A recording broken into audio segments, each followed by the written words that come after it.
Students, good day to all of you all. Hope you all are doing well, right? So, students, you all know the series which we are doing right now is Geometry Made Easy. So, welcome to our channel Mathamaze. I have already uploaded 3 lectures of Circle on our channel Mathamaze. Now, today, I'm teaching lecture number 4 of a very important chapter we all know, that is Circle, right? So students, this is a very important chapter. 3 lectures are already uploaded and now we are starting with lecture number 4. So before I start with all the sums of lecture number 4, if you are visiting this channel for the first time, please make sure that you subscribe to my channel and do not forget to share the videos after watching it. And also please do like the videos if you really understand whatever I teach, okay? So students, let us start with lecture number 4, okay? So the first sum of this lecture is problem set 3, sum number 4. Now what does the question say? In this information, the information which is given is O is the center of the circle. That means we have a circle with center O, right? Further information says that segment AB, segment AC are tangent segments. So we have AB and AC as tangent segments. We all know what is the meaning of tangent segments, right? Clear? Yes. What is the other information given? Now when we are talking about tangent segment, let's see the next part. The radius of the circle is given R. Radius of the circle is given R. So we all know radius is R. And further information which is given, highlighted, is length AB is equal to R. Now length AB means length of tangent segment is also R. This is a very important information given. So students, as we have rightly discussed, we know we have a tangent segment and we have a radius in the figure. So we know that tangent segments, first of all, we'll talk about tangent segments, okay? We have AB as a tangent segment. We have AC as a tangent segment from external point A. So we know that tangent segments drawn from an external point to a circle are equal. Yes or no? So since the 2 tangent segments are equal, we say length of AC is equal to length of AB is equal to R. Because it is given to us that length AB is equal to R. And we know that tangent segments are equal if they are drawn from an external point. So length of AC would be equal to length of AB and length of AB is given as R. Right? So the first information which we can write in the sum is segment AB is congruent to segment AC. We'll mark this as equation number 1 and the reason would be tangent segments theorem. Because AB and AC both are tangent segments. So we have a tangent segment theorem which says that length of 2 tangent segments drawn from an external point to a circle are equal, right? Now students, the information which is given to us is length of AB is equal to R, okay? This length AB is given as R. This is given information. So we'll mark this as equation number 2 and the reason would be given. Now look here, equation 1 and equation 2, length of AB is R and segment AB congruent kisko hai? Segment AC ko. So we can say, therefore, length of AC will be equal to length of AB and that is equal to R. Is it clear to all of you? Because AB is given as R, length of AC kisko equal hai? Length of AB ko by tangent segments theorem. So definitely length of AC would be equal to R. We'll mark this as equation number 3 and we have got this from equation 1 and 2. So reason likhenge from 1 and 2. Did you understand this? Now further, I want you to understand students. Here the information says that radius of the circle is R. Now radius of the circle is R. This is the information given. So what can we say about segment OB? Yes, length of OB is equal to R. What can we say about length of OC? Length of OC is also R. So we can write that length of OB is equal to length of OC is equal to R. Right? We'll mark this as equation number 4 and the reason for this would be radii of the same circle. because OB and OC are equal. Why are they equal? Because they are the radii of the same circle, and the value of radius we consider it as r. Clear? Okay. Now, after jotting down all the information which is given, and on the basis of given information, whatever we can say, we have said it. Now, let us see what is to be proved. We have to prove that quadrilateral ABOC is a square.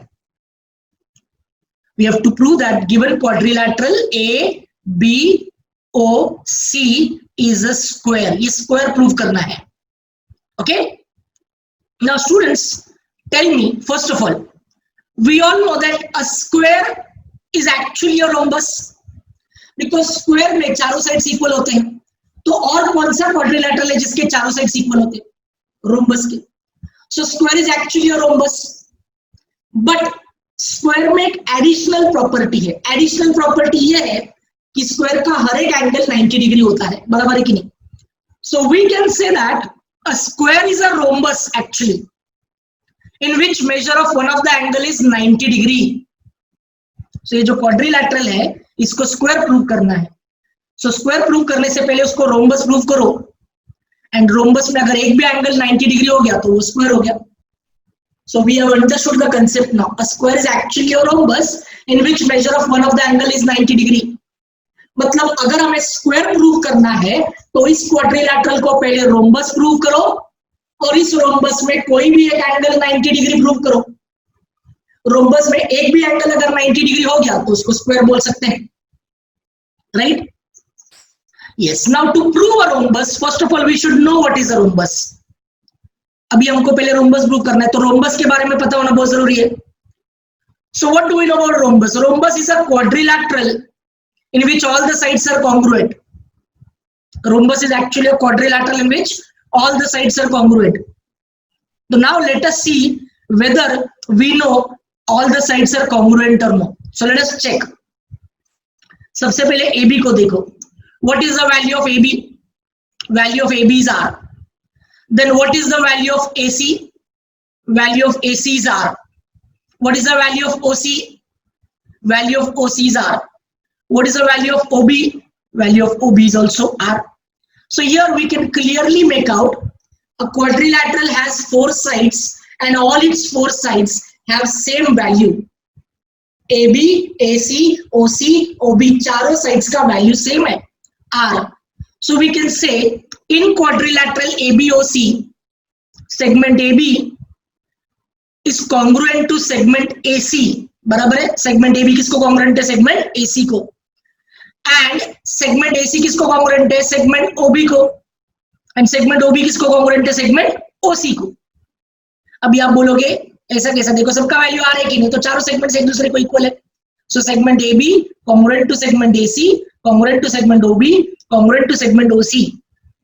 ये चारों sides congruent है. कहां से पता चला? उनके value से. और उनका वैल्यू हमने सम में कहां पर मेंशन किया है? In equation 3 and equation 4. Equation 3 में देखो AC और AB का वैल्यू R बोला है, और इक्वेशन 4 में OB और OC का वैल्यू R बोला है. इसलिए चारों साइड्स कॉन्ग्रुएंट है. तो reason would be from 3, 4 and given. Given क्यों? बिकॉज R कहां से पता चला है? R गिवन से पता चला है. ओके. तो यहाँ पर एक्चुअली गिवन नहीं लिखा तो भी चलेगा, इसको ऐसा कोई प्रॉब्लम नहीं. बट 3 and 4 बहुत इंपॉर्टेंट है. Right? Now see students, in quadrilateral ABOC, all 4 sides are congruent. अभी हमने देखा था रोम्बस होने के लिए क्वाड्रिलैटरल के चारों साइड्स कॉन्ग्रुएंट होने चाहिए. तो ये क्वाड्रिलैटरल ABOC है और उसके ये चारों साइड्स है और ये चारों साइड्स कॉन्ग्रुएंट है. तो can we say therefore quadrilateral ABOC is a rhombus? बोल सकते हैं. So will mark this as equation number 5 and reason would be by definition. Because rhombus कहां से पता चला है? डेफिनेशन से कि चारों साइड्स कॉन्ग्रुएंट होने चाहिए, तो रोम्बस है. हो गया रोम्बस. बराबर है. Now students, if you remember, rhombus में कोई भी एक एंगल 90 डिग्री होना चाहिए. कोई भी एक एंगल. अब ये रोम्बस तो प्रूव कर लिया, अब कहीं ना कहीं कोई एक एंगल 90 डिग्री हो सकते हैं. क्या देखते हैं? Now we know students it's a quadrilateral. ABOC is a quadrilateral. But quadrilateral के अलावा अगर आप AB को देखो, सिर्फ AB को, तो AB is a tangent segment. What is AB? A tangent segment. And what is OB? OB is a radius. So we know that tangent at any point of a circle is perpendicular to the radius to the point of contact. बराबर है कि नहीं? Tangent at any point of a circle is perpendicular to the radius to the point of contact. ये पता है हमको. So angle B देखो यहाँ पर कितना डिग्री हो गया? 90 डिग्री हो गया. क्यों 90 डिग्री हो गया? By tangent theorem, because ये कौन सा थ्योरम है? Tangent theorem. आप इतना बड़ा स्टेटमेंट नहीं लिखेंगे, बट tangent theorem क्या है वो पता होना बहुत जरूरी है. So here we can say therefore angle OBA is equal to 90 degree. We'll mark this as equation number 6 and reason would be tangent theorem. Understood? Now students tell me, quadrilateral is a rhombus. बराबर है? And इस rhombus में एक angle देखो 90 degree prove कर लिया हमने by tangent theorem. So अगर किसी क्वाड्रिलैटरल में किसी भी रोम्बस में एक भी एंगल अगर 90 डिग्री हो गया तो वो क्वाड्रिलैटरल क्या हो सकता है? स्क्वायर हो सकता है. तो देखो हमने प्रूव किया है कि ABOC is a rhombus and इस रोम्बस में एंगल OBA 90 डिग्री है. So therefore we can say quadrilateral ABOC is a square. और इसका रीजन बहुत इंपॉर्टेंट है, बहुत इंपॉर्टेंट, बिकॉज स्क्वायर तभी हो सकता है जब वो रोम्बस है और रोम्बस में एक एंगल 90 डिग्री है. So we need to mention the reason properly. So we'll mention that a rhombus is a square if one of its angle is right angle. So इस quadrilateral को हमने square prove करने से पहले इसको rhombus prove किया और rhombus में एक एंगल 90 डिग्री प्रूव किया. अगर रोम्बस में एक भी एंगल 90 डिग्री हो गया तो इस क्वाड्रिलैटरल या इस रोम्बस को क्या बोल सकते हैं? स्क्वायर बोल सकते हैं. Therefore we have said quadrilateral ABOC is a square. And the reason is a rhombus is actually a square if one of its angle is right angle. Okay. So students, we have proved this sum. Quadrilateral को square prove करना था, हमने prove कर लिया.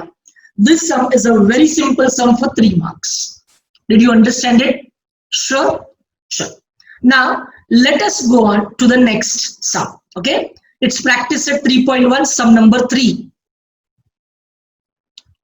Now इस sum में क्या दिया है देखो. सबसे पहले we have a circle with center O. तो let us see there is a circle जिसका सेंटर है O. बराबर.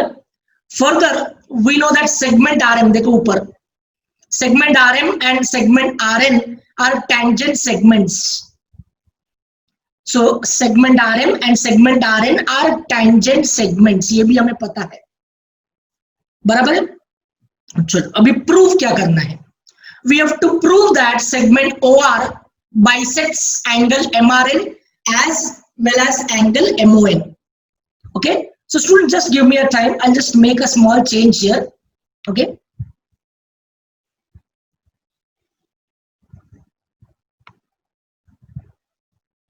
Okay, fine. Yeah, it doesn't change. Thoda sa. Okay. So what we can do is we have this sum.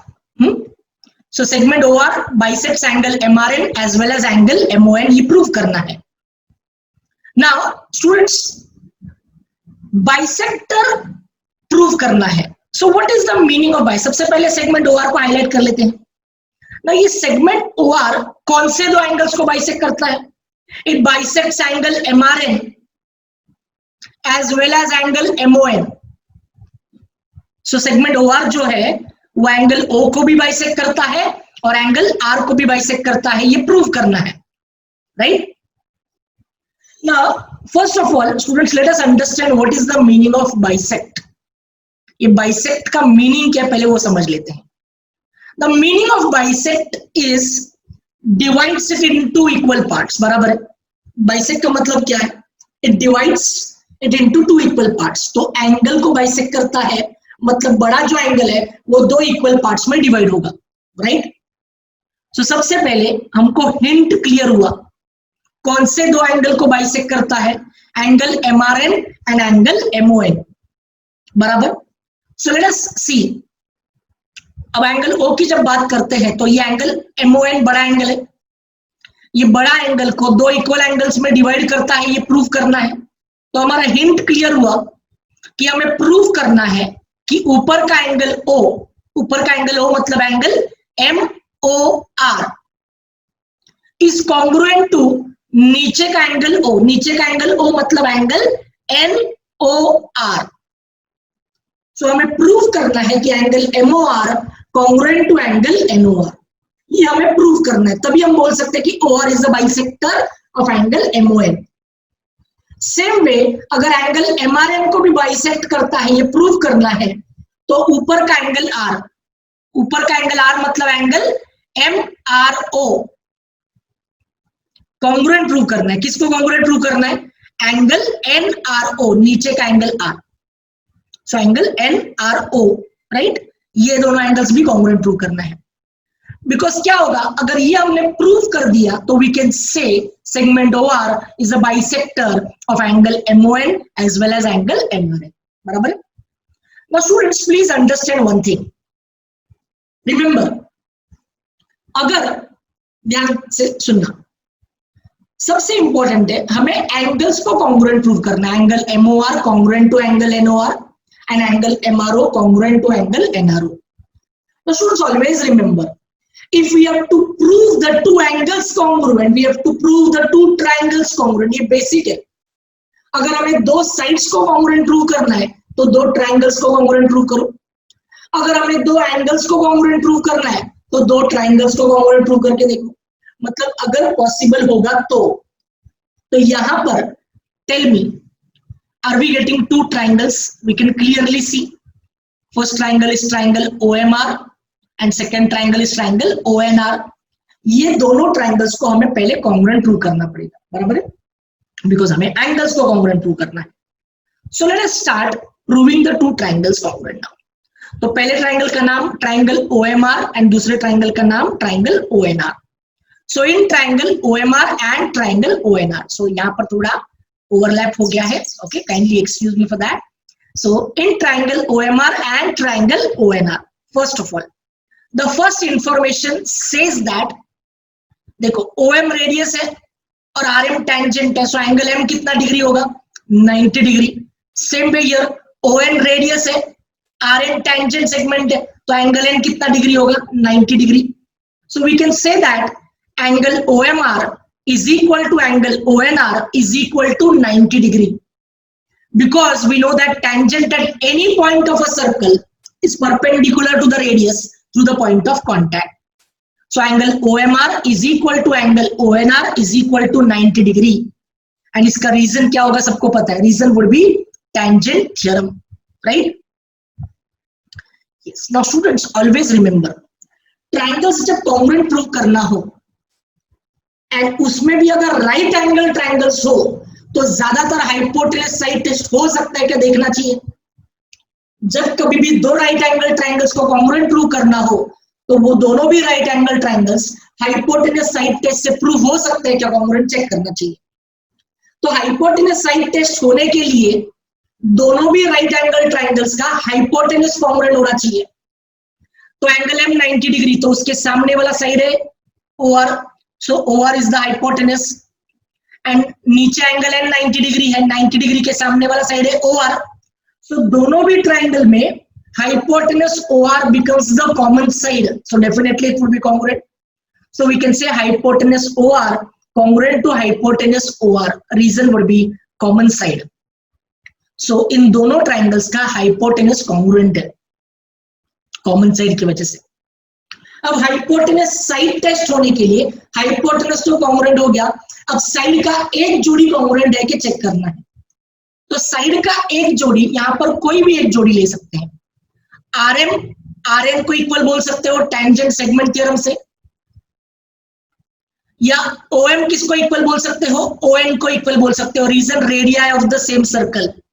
So here will say segment OM congruent to segment ON, reason radii of the same circle, right. Now यहां पर हमने OM और ON लिया, इसका reason if you remember हमने tangent segment theorem prove करते वक्त जो प्रोसेस यूज किया था, टेंजेंट सेगमेंट थ्योरम प्रूव करते वक्त जो साइड्स और हाइपोटेनस लिए थे वही ले रहे हैं ताकि रिपीटेशन से इजी हो जाएगा। ओके, सो देखो दोनों भी ट्राइंगल में हाइपोटेनस कॉन्ग्रुएंट है, और दोनों भी ट्राइंगल के साइड का एक जोड़ी कॉन्ग्रुएंट है. So we can say the two triangles are congruent now. बोल सकते हैं. So triangle OMR congruent to triangle ONR. Reason would be hypotenuse side test. हो गया triangles congruent. Now students always remember triangles congruent क्यों करते हैं. We prove the triangles congruent ताकि बाकी बचे साइड्स और बाकी बचे एंगल्स को हम कॉन्ग्रुएंट बोल सके. CACT की वजह से, राइट. यहां पर हमें एंगल्स को कॉन्ग्रुएंट प्रूव करना है. So definitely if the triangles are congruent we can say angle MOR congruent to angle NOR. जो हमें चाहिए एंगल O ऊपर के ट्राइंगल का और एंगल O नीचे के ट्राइंगल का. So angle MOR congruent to angle NOR. और फिर एंगल R को भी तो कॉन्ग्रुएंट करना है, ऊपर के एंगल R और नीचे के एंगल R को. मतलब we can say also angle MRO congruent to angle NRO. तो ये दोनों तो कॉन्ग्रुएंट प्रूव कर लिए, इसको बोलेंगे equation number 1. And then we can say angle MRO congruent to angle NRO, equation number 2. So reason would be yes, ये दोनों कॉमन रीजन होगा CACT. बराबर.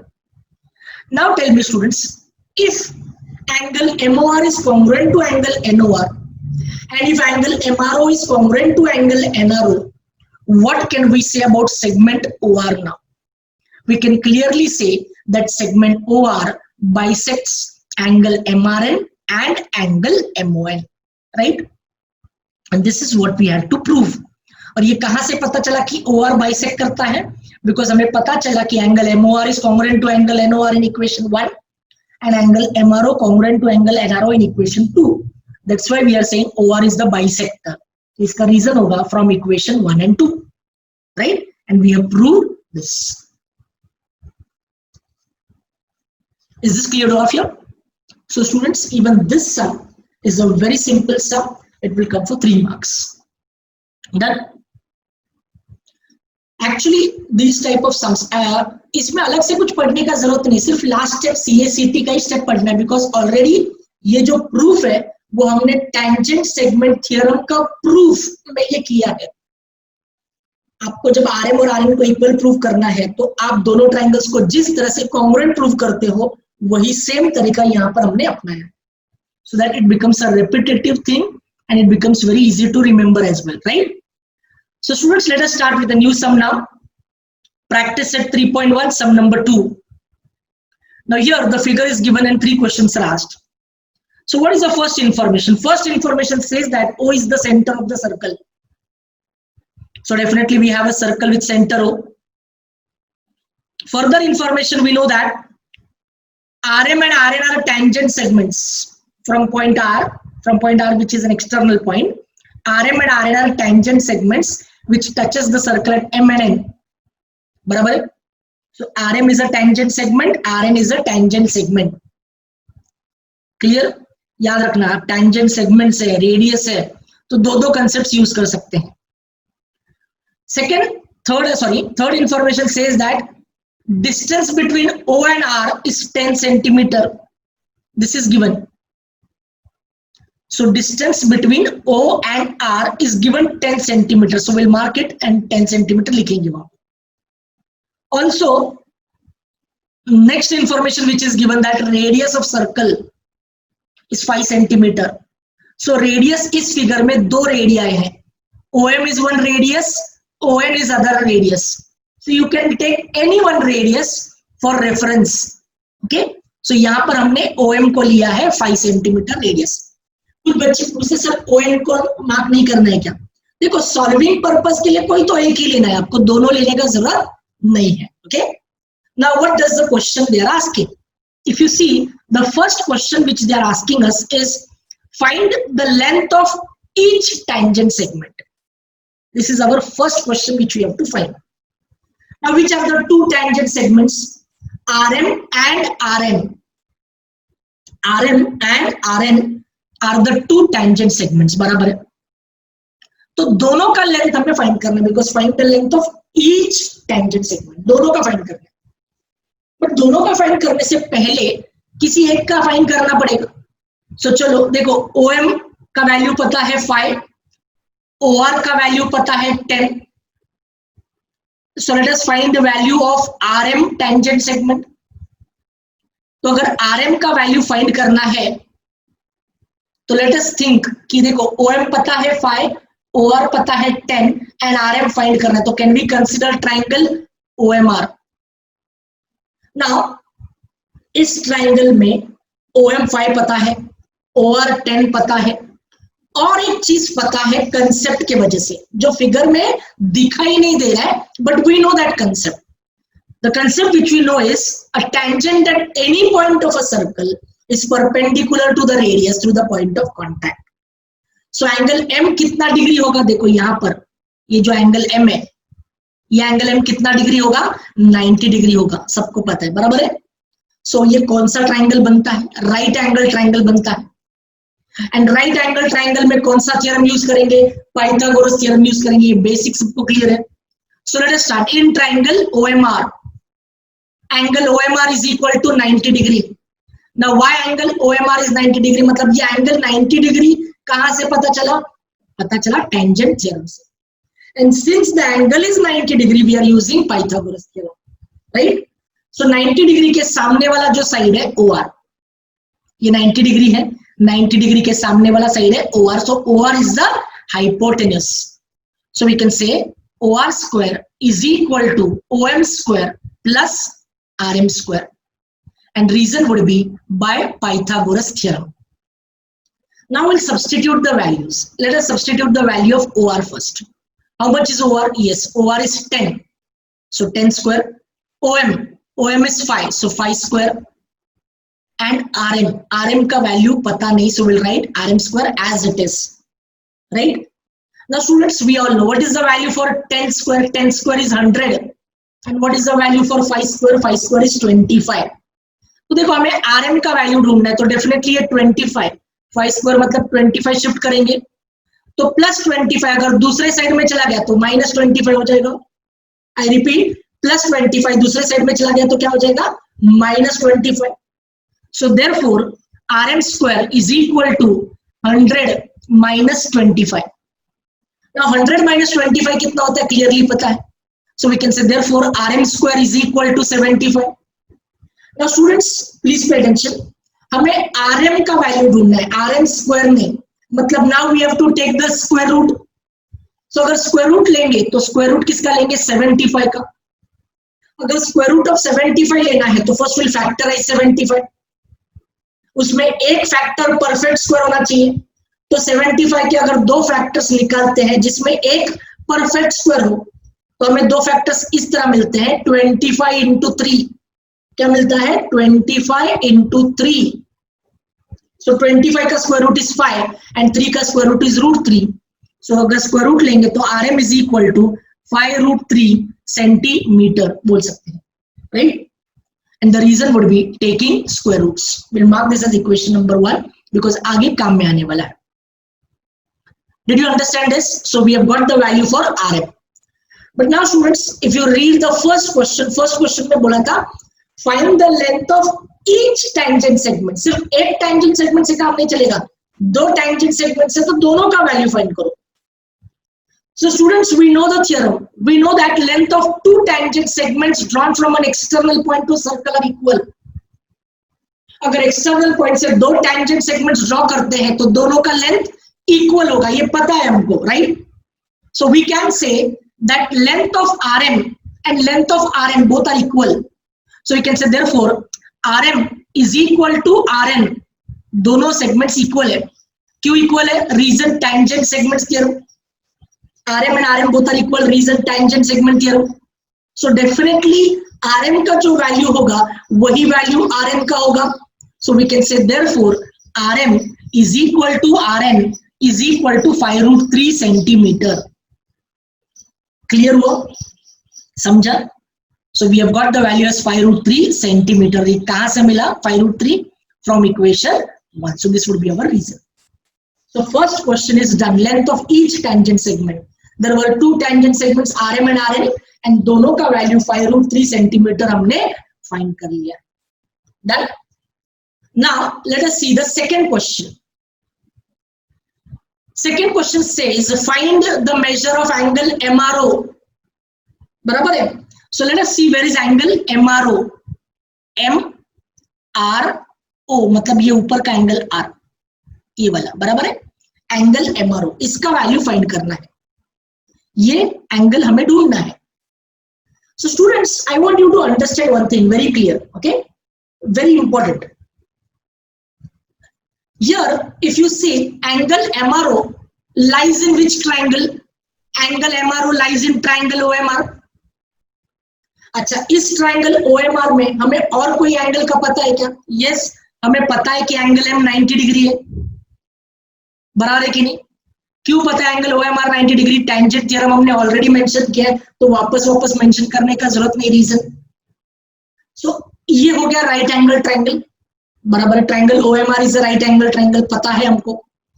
इसके अलावा हमें पता है कि OM इज 5 सेंटीमीटर, OM का जो वैल्यू है ये 5 सेंटीमीटर पता है। So will write down the reason is given. और हमें एक साइड का पता है, वी नो दैट 90 डिग्री के सामने वाले साइड को क्या बोलते हैं? हाइपोटेनस। सो हाइपोटेनस OR जो है, OR का वैल्यू भी पता है 10 centimetre. This is also given to us. So students please understand, सबसे पहले तो ये राइट एंगल ट्रायंगल है, बराबर। एंड हमें पता है कि OM का वैल्यू 5 है, OR का वैल्यू 10 है। इससे हम ये कंक्लूजन ड्रॉ कर सकते हैं कि OM जो है वो हाइपोटेनस OR का हाफ है। OM is half of OR, ऐसा बोल सकते हैं, बिकॉज OM का वैल्यू 5 है और OR का 10 है, तो 5 और 10 के बीच में क्या रिलेशन है? 5 is half of 10, 5 is half of 10 मतलब OM is half of OR, बराबर है। Now students, we have done this type, okay, already. इसमें हमें क्लियरली पता है कि अगर एक राइट एंगल ट्रायंगल में कोई भी साइड हाइपोटेनस का हाफ है, अगर एक राइट एंगल ट्रायंगल में कोई भी साइड हाइपोटेनस का हाफ है, तो उस साइड के सामने वाला एंगल कितना डिग्री होगा? 30 डिग्री होगा।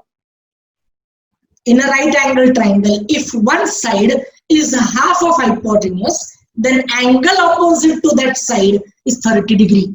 तो कौन सा साइड हाइपोटेनस का हाफ है? OM हाइपोटेनस का हाफ है, तो OM के सामने वाला जो एंगल है वो 30 डिग्री होगा।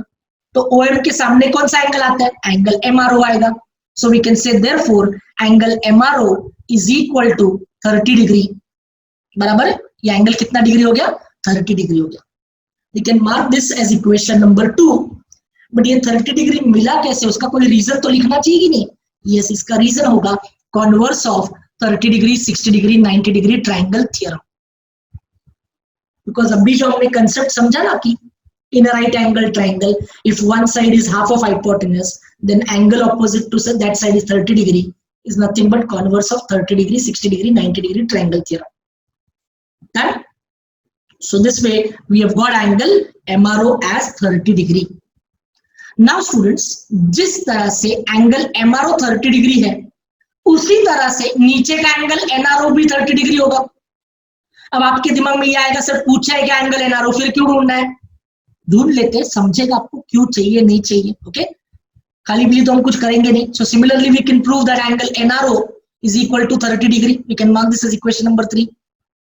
ऊपर का एंगल 30 डिग्री जिस तरह से मिला है, सेम उसी तरह से एंगल NRO, नीचे का angle R would be 30 degree, बराबर है। ओके, अच्छा, इसका कोई रीजन नहीं, because we have said it similarly. Now tell me students, हमें थर्ड क्वेश्चन में क्या पूछा है? If you see, third question में हमें पूछा है measure of angle MRN, angle MRN, ये पूरा एंगल ढूंढना है। Now students, if you see angle MRN जो है वो दो एंगल्स का बना है। नीचे का एंगल भी 30 डिग्री मिला हमको, तो देखो ऊपर एक 30 डिग्री है, नीचे एक 30 डिग्री है, हमें पूरा एंगल R ढूंढना है। So we all know that angle MRN जो है वो दो एंगल्स का बना है, angle MRO plus angle NRO। सो जब दो छोटे एंगल्स को ऐड करके बड़ा एंगल मिलता है, ऐसा जब इक्वेशन लिखते हैं कि बड़ा angle is equal to first angle plus second angle, बड़ा angle is equal to first angle plus second angle, ऐसा जब इक्वेशन लिखते हैं तो इस इक्वेशन का रीजन होता है angle addition property, right. So we have got the equation. Now we'll substitute the values. So therefore angle MRN is equal to angle MRO का वैल्यू 30 डिग्री इक्वेशन 2 से, एंड एंगल NRO का value भी 30 degree equation 3 से. So 30 plus 30 add करो तो angle MRN मिल गया. Angle MRN is equal to 60 degrees. Okay, and this was our third question's requirement. We had to find angle MRN, so we have found out that angle MRN is equal to 60 degrees. So I hope all of you have understood this sum as well. Now this sum is a very important sum, especially ये part, ये आया कैसे कि angle MRO 30 degree कैसे आया. Now यहाँ पर कुछ बच्चों का डाउट आता है, sir can we use trigonometry here. Okay, we know angle R ढूंढना है, we know opposite side, we know hypotenuse, तो साइन R बोल के कर सकते हैं क्या? That way also we can do. Okay, but since this chapter is circle we are seldomly using trigonometry in this, right? So पता होगा तो we can use it, otherwise do it by this method only. Clear all of you? Fine. Yes. Now the next sum is problem set 3, sum number 5. Now what does the question say? Now this type of sum we have already done as a solved example in our earlier lectures. Okay, but now since it's a problem set sum we are doing it. It's the same sum. Okay, सिर्फ values में थोड़ा change हो जाएगा. सबसे पहला information क्या दिया है? Quadrilateral ABCD is a parallelogram. Now students always remember, whenever it is a parallelogram, definitely will be using the properties of parallelogram. Opposite sides of parallelogram are congruent, opposite angles of parallelogram are congruent, diagonals of parallelogram bisect each other. ये 3 properties है, इसमें से हमें जो required है वो use करेंगे, right? Further what they से, it circumscribes the circle. Now what is the meaning of circumscribes? ये हो गया quadrilateral ABCD parallelogram. Now circumscribes the circle. Circumscribes का मतलब सर्कल पैरेललोग्राम के अंदर है. सर्कल पैरेललोग्राम के अंदर है, बट अंदर मतलब किस तरह से अंदर? इस तरह से अंदर है कि वो सर्कल चारों साइड्स को टच कर रहा है. सर्कमस्क्राइब का मतलब पैरेललोग्राम के अंदर सर्कल है, बट अंदर इस तरह से है कि वो सर्कल पैरेललोग्राम के चारों साइड्स को टच करता है, राइट? नाउ यहाँ पर कौन से पॉइंट है जहां पर सर्कल टच करता है, क्लियरली मेंशन किया है. देखो, E, F, G, H are touching points. So touching points का मतलब E is the point of contact, F is the point of contact, G is the point of contact, H is the point of contact. अब ये बहुत जरूरी है point of contact, बराबर है? क्यों जरूरी आपको समझेगा. फर्दर AE का वैल्यू दिया है 4.5, सो विल राइट डाउन. EB का वैल्यू दिया है 5.5, so that also will write it down. Next find क्या करना है हमको? AD फाइंड करने को बोला है. क्या फाइंड करना है? AD. Now students if you see AD, अगर आप AD को ध्यान से देखो तो AD 2 पार्ट्स का बना है, AH plus DH. AD 2 parts का बना है, AH प्लस DH, बराबर है? सो इट्स वेरी क्लियर, हमें AD फाइंड करना है तो AH फाइंड करना है और DH फाइंड करना है. फिर दोनों को ऐड करो तो AD मिल जाएगा, बराबर है? Now students, if you see, A is a point outside the circle, B is a point outside the circle, C is a point outside the circle, D is also a point outside the circle. The word circumscribes says that all the sides of a parallelogram, all the sides of a parallelogram touches the circle. That means all the sides act as a tangent to the circle. All the sides, they act as a tangent to the circle. And touching points का बात किया मतलब point of contact है, तो tangent segments का दिमाग में आना बहुत जरूरी है. So अगर आप point A के बारे में सोचते हो, point A, तो पॉइंट ए से 2 टेंजेंट सेगमेंट्स इक्वल है. टेंजेंट सेगमेंट्स है स्टूडेंट्स, टेंजेंट नहीं, tangent segments. I repeat, tangent segment मतलब ऐसा सेगमेंट जिसका एक एंड पॉइंट ऑफ कांटेक्ट हो. तो ए से AH is a tangent segment and A से AE is a tangent segment, बराबर है? So length of two tangent segments from an external point to a circle are equal. So AH और AE दोनों equal है और दोनों का भी वैल्यू 4.5 बोल सकते हैं because AE का वैल्यू 4.5 पता है. We'll mark this as equation number 1. बराबर, right? Now let us consider point B. अब point B से दो tangent segments देखो. Point B से दो tangent segments है BE and BF. तो ये दोनों इक्वल है कि नहीं? So B किसको इक्वल है? BF को. एंड दोनों का वैल्यू 5.5 बोल सकते हैं बिकॉज B का वैल्यू 5.5 दिया है. We'll mark this as equation number 2. Right? Now let us take the third point. Third point है point C. Now point C से भी दो tangent segments equal है CG and CF. But दोनों का किसी का वैल्यू पता नहीं. So let us consider their value to be X. So we'll say let CG is equal to CF is equal to X. Equation number 3. The fourth point which is left is point D. And D से दो tangent segments equal बोल सकते हैं. D से DH बोल सकते हैं किसको इक्वल? DG को. एंड दोनों में से किसी का वैल्यू पता नहीं है. So let us consider their value to be Y. So DH is equal to DG is equal to Y. Equation number 4. So यहाँ पर स्टूडेंट्स कौन सा कंसेप्ट यूज किया आप सबको पता है. So जो कंसेप्ट यूज किया उसको we have to write it as a reason. So reason common होगा चारों का.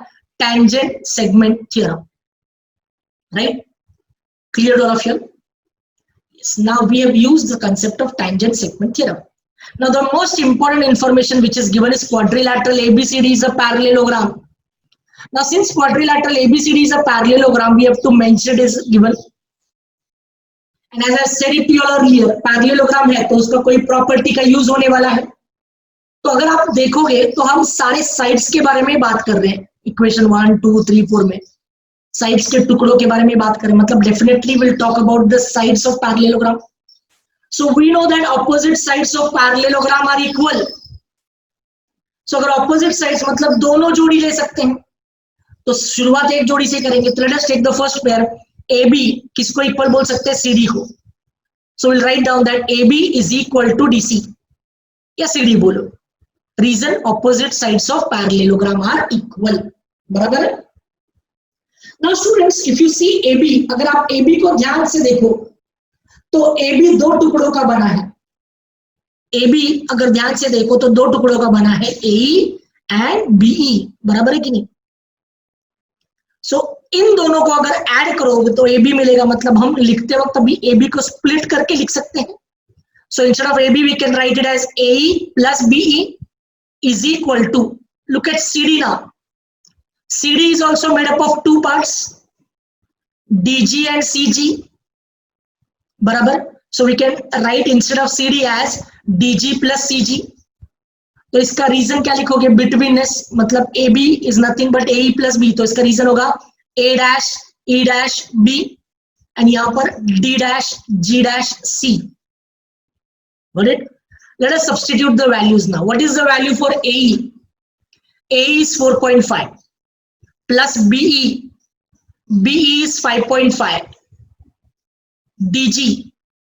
DG का वैल्यू चेक करो. DG फिगर में देखो. DG का value is Y plus CG. Look at CG figure में. CG का value is X. So substitute किया. Now if you add 4.5 plus 5.5, दोनों को ऐड करोगे तो answer is 10. So we can say therefore, अच्छा ये कहां से मिला? From equation 1, 2, 3 and 4 यहां से मिला. बराबर है. So दोनों को ऐड करो. 4.5 plus 5.5 the value is 10. So we can say therefore X plus Y is equal to 10. We'll mark this as equation number 5. Right? Now since we know that opposite sides of parallelogram are equal, we have taken only one pair. We are yet to take the second pair. Now second pair would be AD equal to BC. तो चलो लिख लेते हैं. AD किसको equal है? BC को. Reason opposite sides of parallelogram are equal. Now how can we write AD? AD को split करके लिख सकते हैं. AH plus DH is equal to, how can we write BC? BC को भी स्प्लिट करके लिख सकते हैं. BF plus CF. Reason A dash H dash D. देखो AD को स्प्लिट करके लिखा तो A dash H dash D and इधर B dash F dash C. ये रीजन लिखना होगा. Now let us substitute the values of all. AH का वैल्यू देखो फिगर में 4.5. DH का वैल्यू देखो फिगर में Y is equal to BF का वैल्यू देखो फिगर में 5.5 एंड CF का वैल्यू फिगर में देखो X, right? So we have substituted the values, और ये values कहाँ से मिले? From equation 1, 2, 3 and 4, right? Now students, we can do one thing. ये plus x जो है, plus x को लेफ्ट हैंड साइड में शिफ्ट करेंगे तो माइनस x हो जाएगा. ये प्लस x है, प्लस x अगर लेफ्ट हैंड साइड में शिफ्ट हो गया तो माइनस x हो जाएगा. एंड 4.5 जो प्लस है वो राइट हैंड साइड में शिफ्ट हो गया तो माइनस 4.5 हो जाएगा. So we can say therefore y minus x is equal to 5.5 minus 4.5. Therefore y minus x is equal to, चलो 5.5 minus 4.5 is 1. So we got answer is 1. We'll mark this as equation number 6. Okay.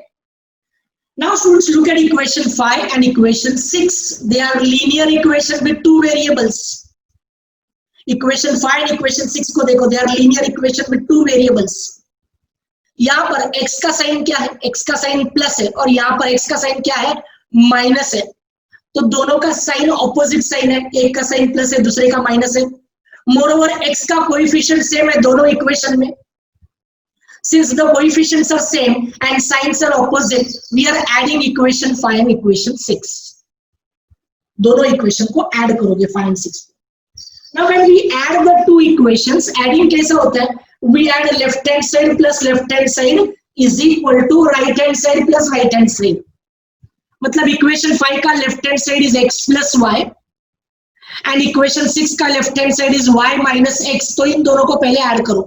So x plus y minus x. तो ये left hand side और ये left hand side दोनों को add कर दिया. x plus y minus x is equal to, अब right hand side को ऐड करो तो राइट हैंड साइड 10 है और इधर राइट हैंड साइड 1 है. So is equal to 10 plus 1. बराबर.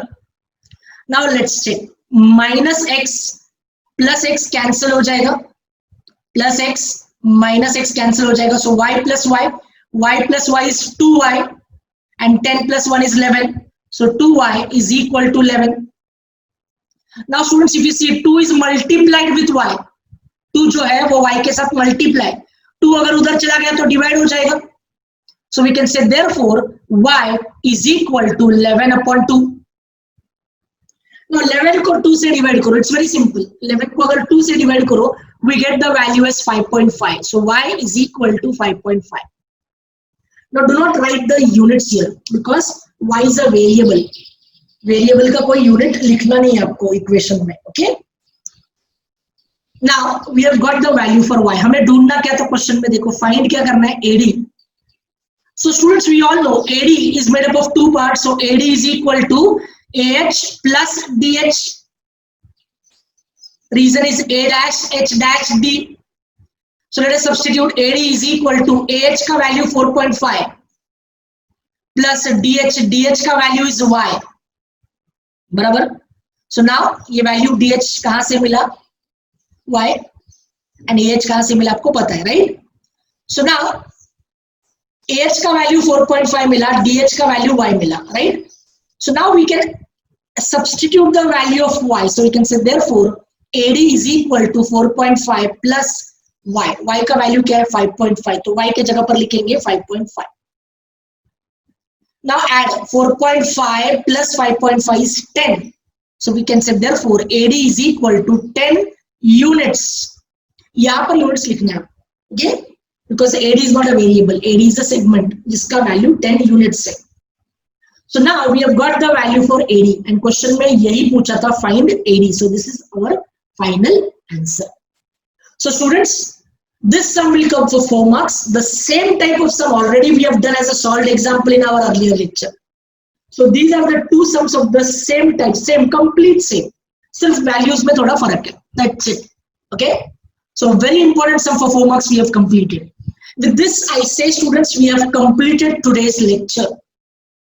So students, please be connected with my lecture so that the next lecture, whenever I upload on our channel, you'll be the first one to get the notification. So do not forget to subscribe to my channel MathAmaze. Rather than my channel, it's our channel now, okay? And tell your friends, please share the videos as much as possible. जहां पर भी 10th standard के बच्चे हो state board के, they should benefit from this, okay? चलो, bye. God bless all of you all. Love you all. Take care. Have a nice time, okay? And let's meet soon with lecture number 5, okay? Thank you, students. Thank you and good day to all of you all.